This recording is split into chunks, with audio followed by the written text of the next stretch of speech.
ప్రేమగల మా తండ్రి, గొప్ప దేవాన్ని స్తోత్రాలు. నువ్వు సర్వాధికారివి, సర్వోన్నతుడు గనుక నీకు వందనాలు. ప్రతి మోకాలు నీ ఎదుట వంగాల్సిందే, ప్రతి నాలుక నువ్వు ప్రభువును ఒప్పుకోవాలి. ప్రభువా అయ్యా, నీతిగల నీ మాట నువ్వు పంపినందుకు నీకు స్తోత్రాలు. ఈరోజు మా ప్రియులు ఎవరైతే బాధల్లో, కష్టాల్లో, ప్రతికూలతలు ఉన్నారో ఆయన తన వాక్కును పంపి వారిని బాగు చేసిన నీ వాక్యం రాయబడిన రీతిగా మా ప్రియులను బాగు చేయండి, బలపరచండి, ధైర్యపరచండి, నీ మహిమ కొరకు వాడుకోండి. ప్రభువా వైఫల్యంలో ఎవరైతే ఉన్నారో, విఫలమైపోయిన పరిస్థితుల్లో, డిప్రెషన్లో ఎవరైతే ఉన్నారో యేసు నామంలో వారిని లేవనెత్తి ప్రభువా అద్భుతాలు వారి జీవితంలో జరిగించండి. అనారోగ్యంతో వారికి స్వస్థ ఇవ్వండి. ఎందుకంటే నువ్వు యెహోవా రాఫావు గనుక నీకు వందనాలు.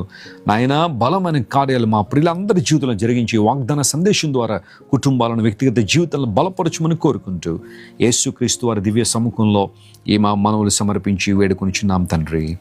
Amen, amen, amen. God bless you dear friends. Have a wonderful day.